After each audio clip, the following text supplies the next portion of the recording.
Hi, I'm Jessica Welman with Play USA, and we're going to talk about Oscars, and more specifically, we're going to talk about Best Actress. Now, this is a category that I'm just going to come out and say it. It is a stone cold lock what is going to happen. So, if you want to get a bet down on something that 99% is going to pan out, this would be the category to do it. And remember, in order to have money to bet, you've got to deposit. Be sure to check out our Play USA page where we've got all these great deals like $500 in free bets at DraftKings, BetStars, and FanDuel. Quick note about DraftKings. As you see, they do not offer Best Actress. They are only offering Best Picture, but you should keep an eye on it because they're going to be doing something pretty fun with Best Picture in the coming days, and it's worth checking in and seeing what it is. Moving on to Best Actress, though. Glenn Close is the person alive today with the most Oscar nominations without a win. She has been nominated for an Oscar 7 times. She is the Susan Lucci of the Oscars, and this is her time. She is 71 years old. It's not like they're making great parts for octogenarians all over the place. This is her chance, and the Academy's going to take it. The Academy's not the only one taking it either. Literally every award, except for one, has gone to Glenn Close. The one that didn't was the British Oscars, which went to British actress Olivia Colman. So, we know Glenn Close is winning an Oscar. Now it's a matter of just finding the best price. At FanDuel, she is at minus 430. At BetStars, 2 and 13 makes her minus 650, and at Caesars, she's at minus 550. So FanDuel is the spot where you would have to risk something like $43 to win $10. It's not exactly a big payout, but it is also basically guaranteed money. If you do want to take a flyer on who has that 1% chance, though, let's run down these other options. And let's start with the people that are most likely not going to be involved in this. Melissa McCarthy for Can You Ever Forgive Me? This is her second Oscar nomination, the first one she got for Bridesmaids, and she has one now for a serious role in the lead category versus the supporting category.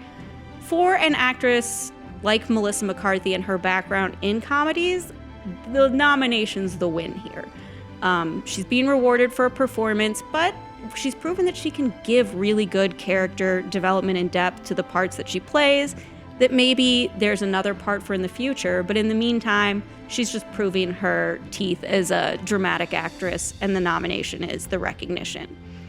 Yalitza Aparicio is the leading actress from Roma, and she actually was literally plucked off the street to play the lead role of the maid Cleo in Roma.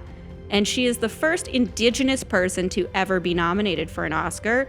So again, she's making history with the nomination. The likelihood that someone who is so fresh and new on the scene, who is not an experienced actress, wins is very unlikely. People tend to not win in their film debuts. It happens, but it's certainly on the rarer side. Speaking of film debuts, it did seem like Lady Gaga was gonna win an Oscar 3 months ago. I just don't know what went wrong. Actually, I do. It's that Glenn Close made a really good movie in which she gives a really great performance, and she is someone who needs to be recognized. That being said, Lady Gaga was an interesting pick, which is why she has more favorable odds than some of plus 1,600, plus 1,500, and plus 1,000. But it is one of those with the movie coming out in October. It is a bad case of peak too soon, which does happen on the Oscar fronts. That leaves us with Olivia Colman, who the sportsbooks agree is the one person who could potentially upset Glenn Close. She plays Queen Anne in The Favorite in what is technically more of a supporting role. There are kind of 3 co-leads in that movie.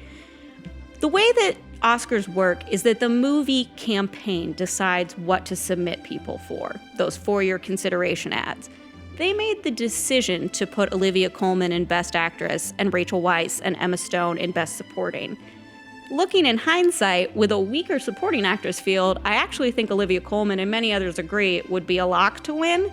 In the lead category, it's a bit of a stretch. She does have the BAFTA going in her favor, though, that if you want to throw down $10 and see what happens, getting the best price on Olivia Colman would be at BetStars. She's plus 430 here at FanDuel. Over at Caesars, we've got her at plus 400, whereas BetStars is giving her plus 450, which is the best bet of those three.